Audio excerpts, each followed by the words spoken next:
Hey, before we get started today, I want to talk about some bad actors in our industry right now that are trying to sell fear. The annuity salesman is who I'm talking about. They're using fear of the past election, fear from market volatility, fear about losing money forever. And it's all to sell you a product that pays them the most money. We have done the math on these annuities. They don't make sense, especially the indexed annuities. You need to stay away.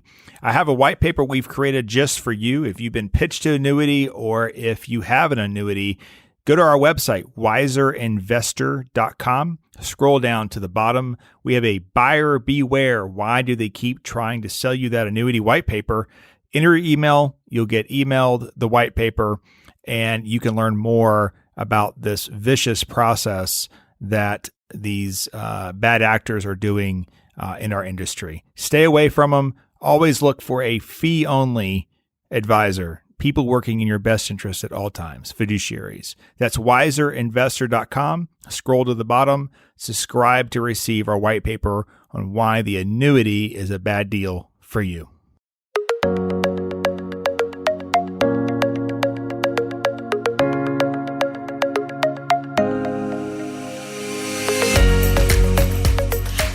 Welcome to the Wiser Wealth Management Roundtable, where we believe the best financial advice should always be conflict-free. I'm your host, Casey Smith. Guiding you to financial freedom are my co-hosts, Brad Lyons and Matthews Barnett. Hey, guys. Hi, Casey. How's it going? You know, I open up every podcast with that statement, guiding you to financial freedom, or we believe the best financial advice should always be conflict-free. It's amazing to me how many people in our industry are not working in the best interest of their client. I read recently that 2% of our industry actually works the way that we do, being fee only, not pushing any individual products, which I thought was I was very surprised by that. I figured we were around 12% by my math, but evidently it was way off there. 2% of our industry works just for the client, not trying to sell a product, which is so surprising. There's, a couple we've talked about here all the time we've had several episodes, I should say, on this topic. But a fee-only firm doesn't sell product, where a fee-based firm actually sells products. So they work in your best interest to develop a financial plan, but when they're done, they put on a different sales hat and they try to sell you an annuity or an insurance or whatever at a different commission rate versus maybe how they're managing the assets. I think that's a failed business model because the client doesn't know when they're being sold something and when that person's working in their best interest. We could fix all the problems that we have in our industry if we just worked in the best interest of the client. Very surprising. But today we're talking about a product, an exchange-traded fund. So just to be very clear, we don't sell exchange-traded funds. We don't receive commissions from exchange-traded funds. We're just talking about the product and how we use it here at our firm and what it is. So let's jump right into that. What is an ETF? Who wants to tackle that? Well, ETFs are a pooled investment product, meaning that investors pool their dollars together and use a professional investment manager to invest that money in such a way that it meets the objective laid out in the ETF. Now, ETFs are passively managed, it's called, which means that they have a distinct investment strategy that is related directly to an underlying index that the manager chooses to invest like, not in, but like. So for ETFs are relatively new, so maybe we should back it up and say, what is a mutual fund? Because that's what we've had since the 80s, are mutual funds to invest in, right? So I think I would look at it as if there are 4 people at this table and we all put in a quarter, we have now a pooled investment, right? So a basket of securities. Well, right now we just have $1. And then a fund manager is going to go out and decide how to best invest that dollar, right? So he or she's looking out there going, okay, based on my job, which maybe it's to buy a large companies, to find the best ones of the S&P 500. They're going to pick 25 or 30 funds with our dollar and then spread it out for us, right? So that's where we started. And then along came Vanguard offering index mutual funds. Index mutual funds, all they do is they got rid of the manager, we got rid of all the high fees, and we're just buying the index or replicating the index by buying everything. So the S&P 500 is some of the 500 largest companies in the United States. So Vanguard's idea was, well, over a long time period, these active managers aren't beating the index. So let's just buy the index and hold it. And people thought they were crazy when Mr. Bogle created this concept. Turns out he was right. Right? So over the long term, we find that these index funds actually seem to outperform the active managers simply because of fees. Now, maybe not over 3 years, 5 years, even 10 years, there's some actively managed funds that have good records. But over your lifetime, the data is supporting passively managed funds. So here along comes ETFs, right? The first ETF was created in 1993, SPY. But before that, you just mentioned Bogle, an interesting stat is showing you how popular they become. His first index investment trust, which was the S&P tracking fund, was in 1975, started with $11 million. And as of his passing in 2019, it was over $441 billion. So obviously there's some growth there with the fund in general with the market, but showing you how progressive that's come in the last few years, especially. But after SPY in 1993, there's a second ETF, the mid-cap Spider ETF in 1995. And then 1996, the first international ETF. And then along in the 2000s came in 2002, the first bond ETF. So a lot of these ETFs are fairly new things in the industry. So I guess we can go back to discussing kind of how they differentiate themselves and why they're so much popular than mutual funds these days. Yeah, so it's still the same concept as that investors are putting their money in, and there's a formula, we'll call it a formula, of what stocks are going to be bought when you buy this ETF.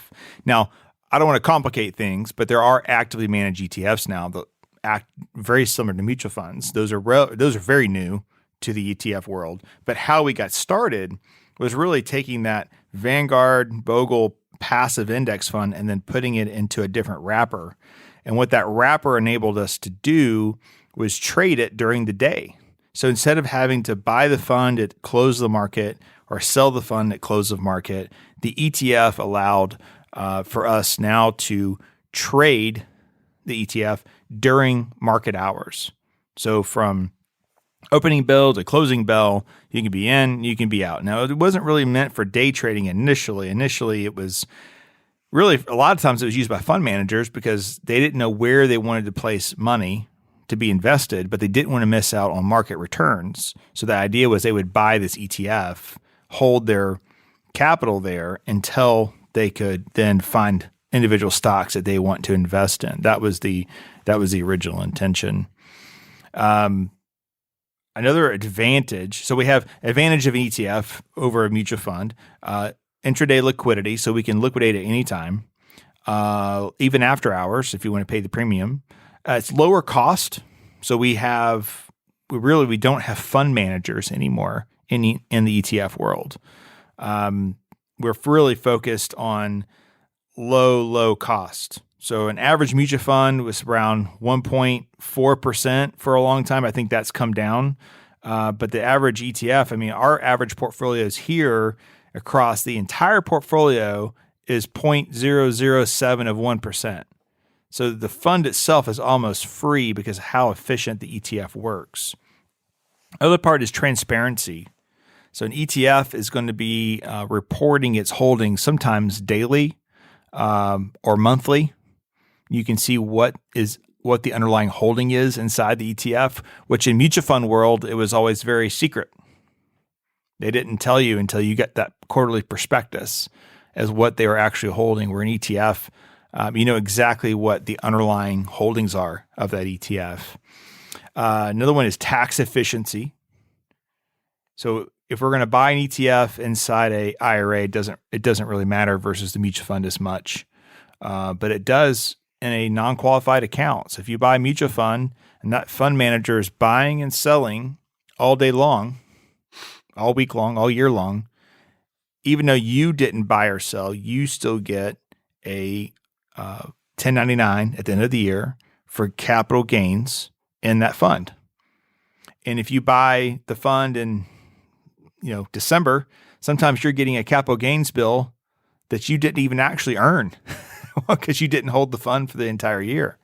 So you have to, here along comes the ETF, and through the creation redemption process, which this would be the advanced course. Brad can teach that one on how this works, but we'll just call it through the creation redemption process of how they create ETF shares. They're able to shelter a lot of, if not all, of those capital gains.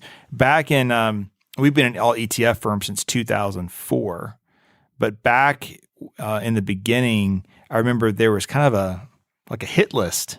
It was, hey, these 5 funds pass through capital gains. You would see sometimes the funds would get shut down because of all the people who left the fund because it was so mismanaged.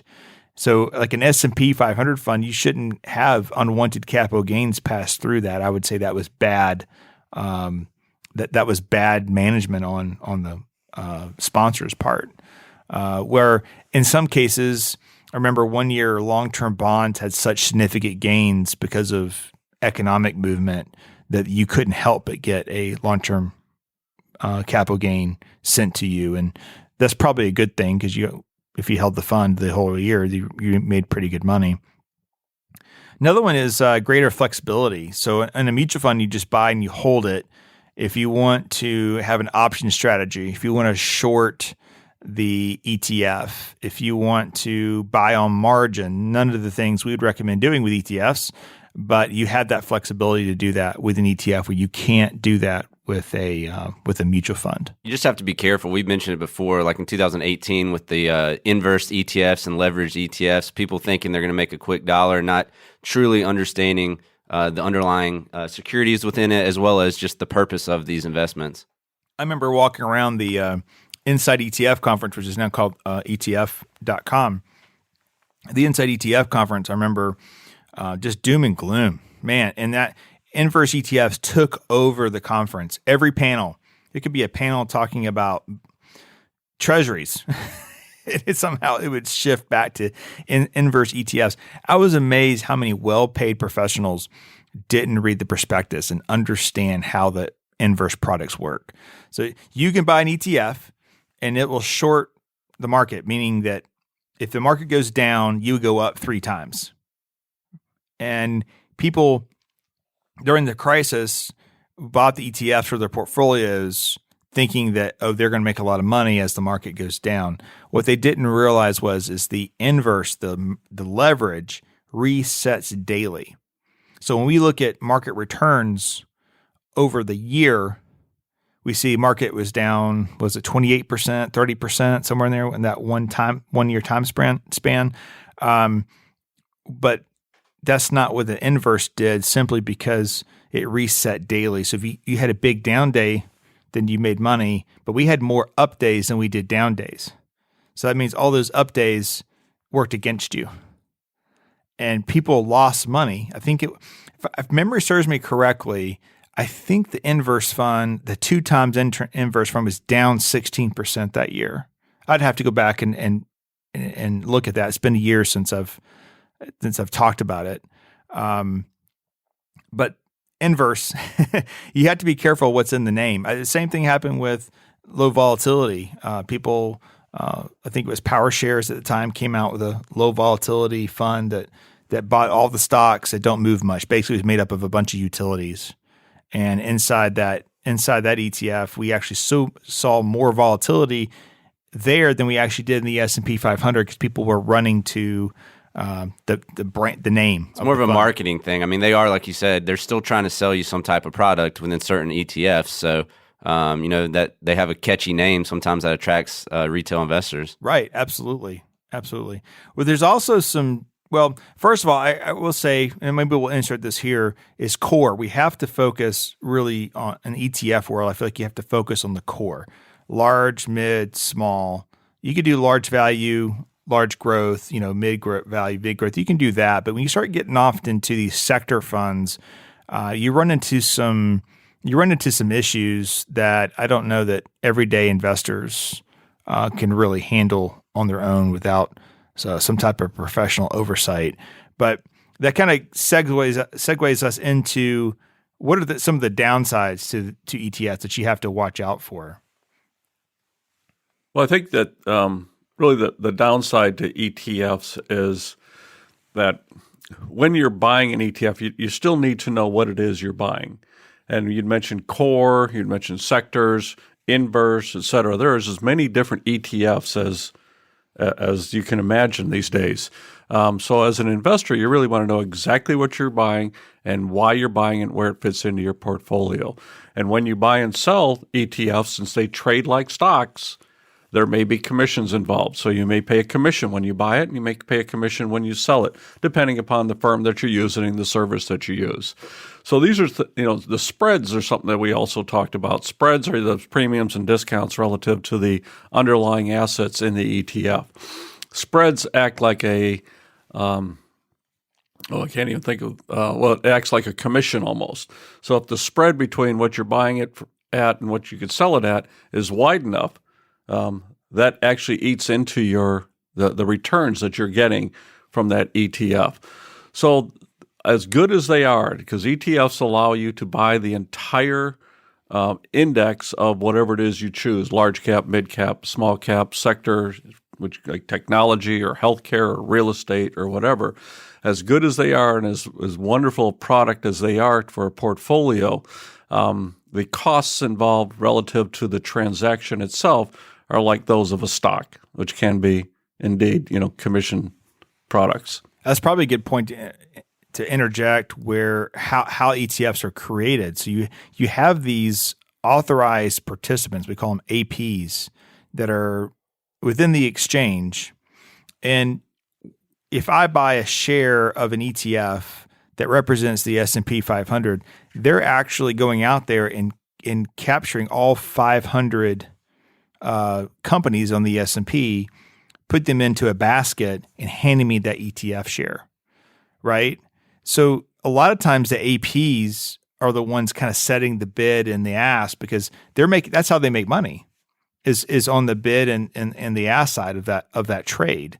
So for certain ETF brands, there's brand, I mean like Vanguard, State Street, BlackRock, all those funds for the most part, trade very efficiently, maybe a 1 penny spread, no different than a stock.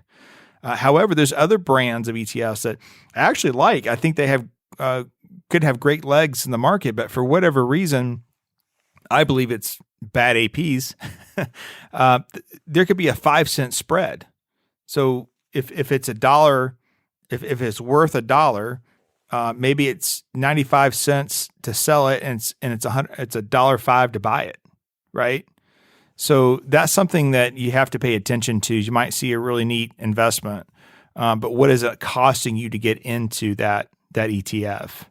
And also too the size of the ETFs.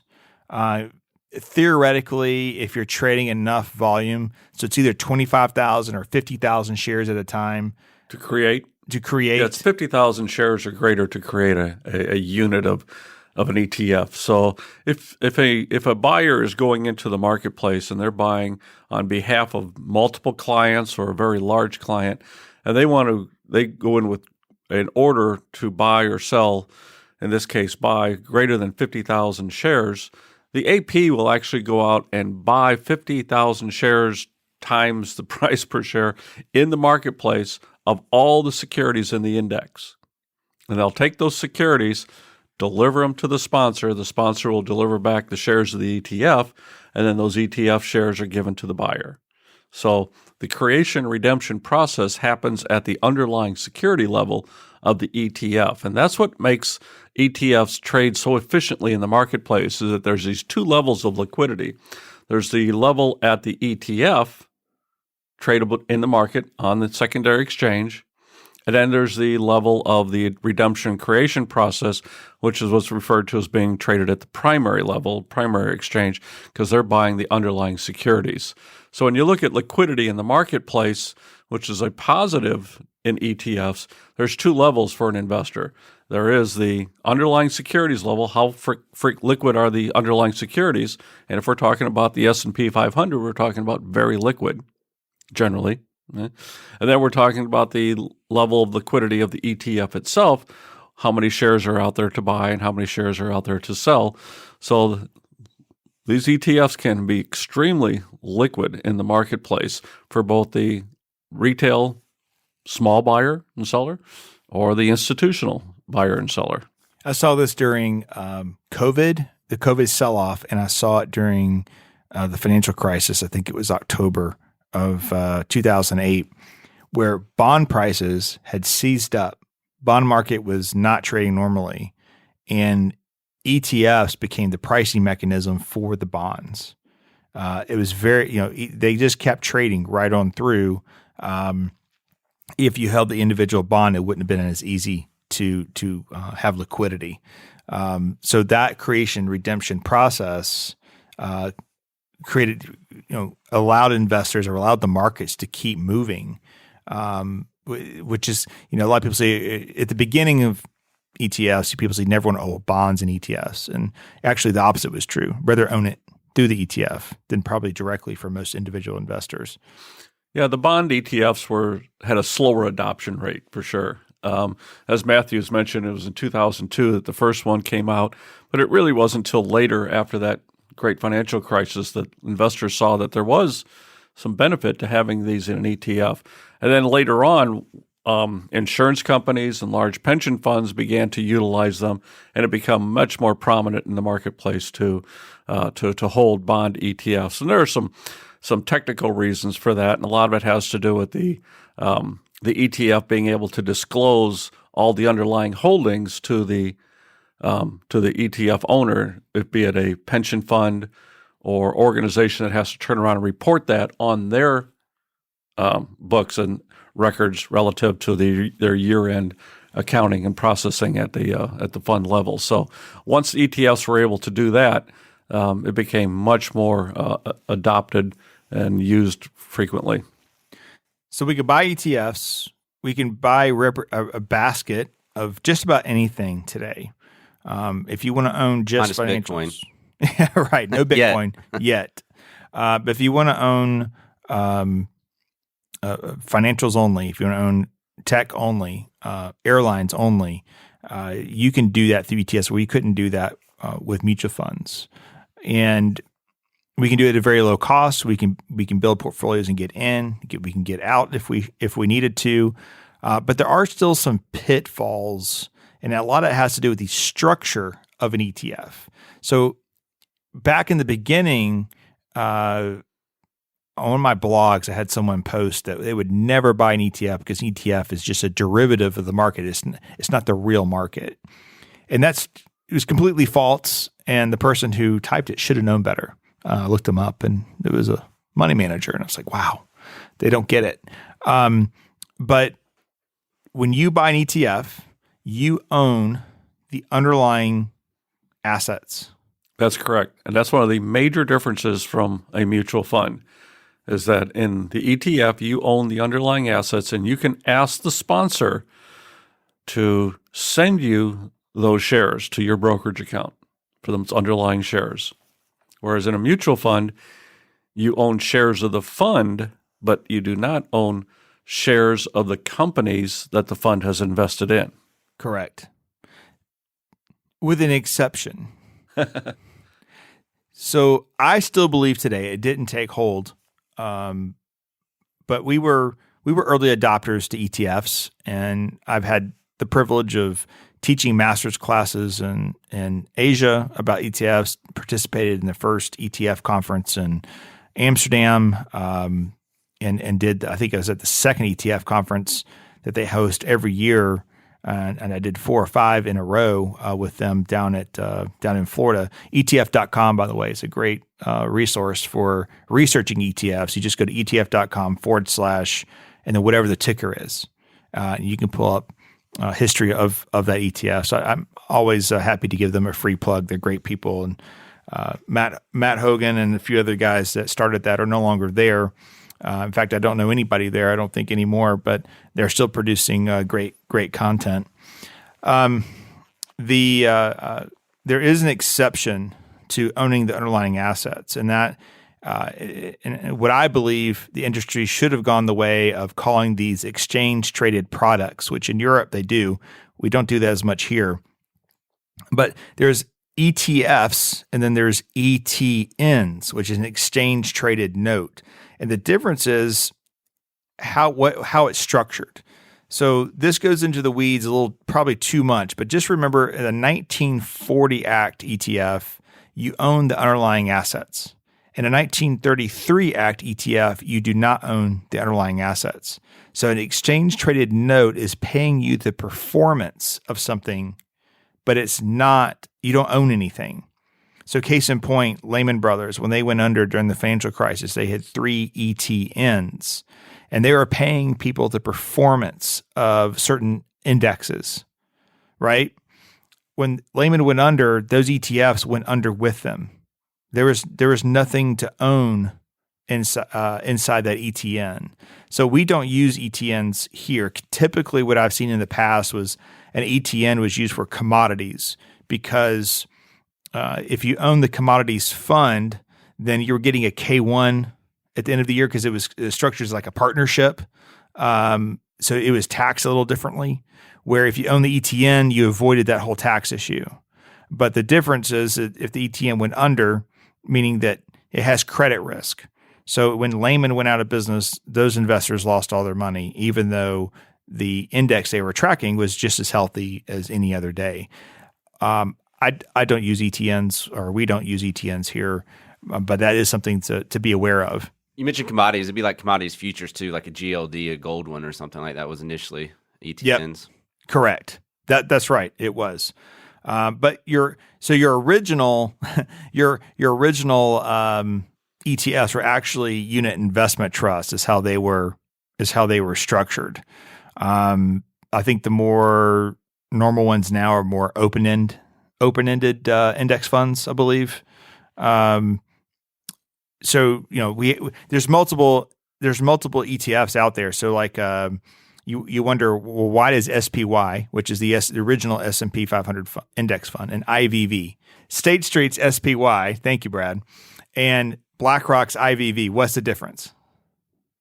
It's in how the dividends are treated. Yes. Yeah. So in SPY, which is a unit investment trust, when a company pays its dividends, the dividends are kind of pushed to the side. Think of it as an escrow account, right? It sits in the escrow account, and then when the calendar quarter comes up, then they pay the dividend to you. Where IVV, those dividends are reinvested into the S&P and then paid back out on the other end at the same time as SPY, right? Mm-hmm. So you get a dividend drag on the SPY, where in the IVV you don't. Right. So in an up market. In an up market, which market is historically up. So you end up with a little bit of a drag on SPY versus IVV. Not a huge difference, but for us geeks here that follow this stuff, typically I wouldn't own SPY. I'd own IVV or Vanguard's VOO. Now, on the flip side, SPY has more options contracts. So if I was going to be I want to do an option strategy on the S&P 500, which again, we don't do that here, and I don't recommend it for people at home. But I would want to do that on SPY because there's more liquidity on the option side versus the IVV side. So again, how an ETF is structured is important. So we have the unit investor trust, we have grantor trust structure, which is also part of the 1933 Act ETF, which that was the gold shares that Matthews referred to a minute ago. Let's see. And yeah, that's true. Then we also have the partnerships as well. which I believe the partnerships are mostly more creative type investments that typically we wouldn't find in most ETF portfolios.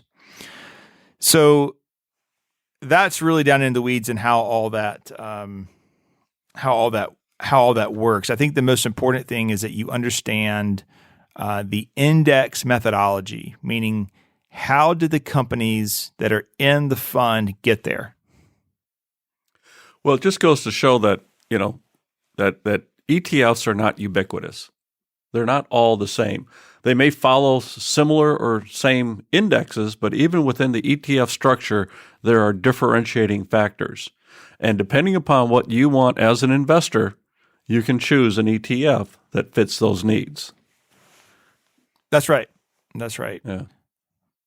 So I don't, to take this further, we like ETFs better than mutual funds because of tax efficiency, the ability to trade. We have more options. We have more transparency.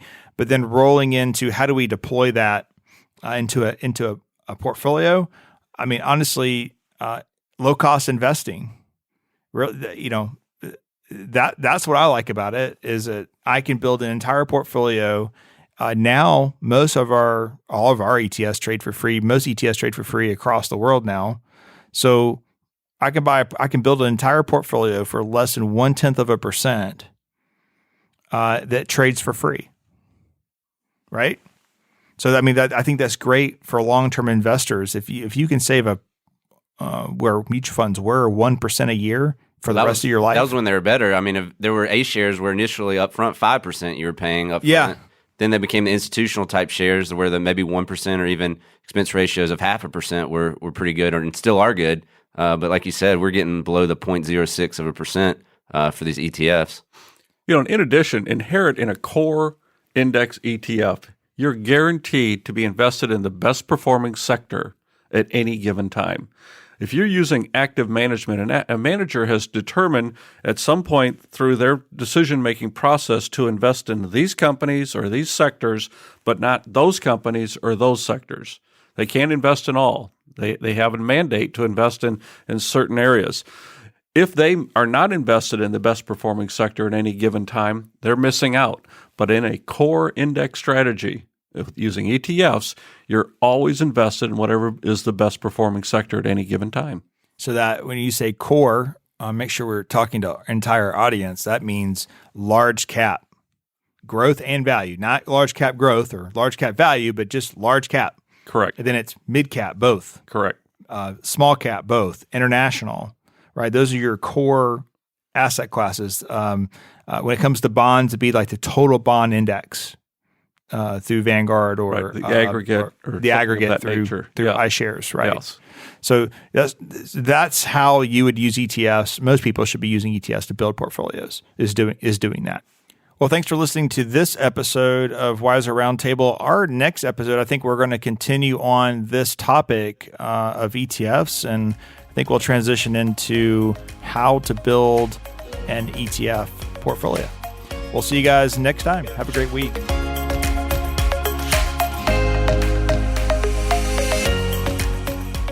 Wiser Wealth Management Incorporated is a registered investment advisor. Information presented is for educational purposes only and does not intend to make an offer or solicitation for the sale or purchase of any specific securities, investments, or investment strategies.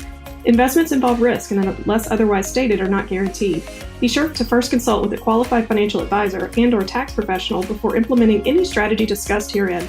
Past performance is not indicative of future performance.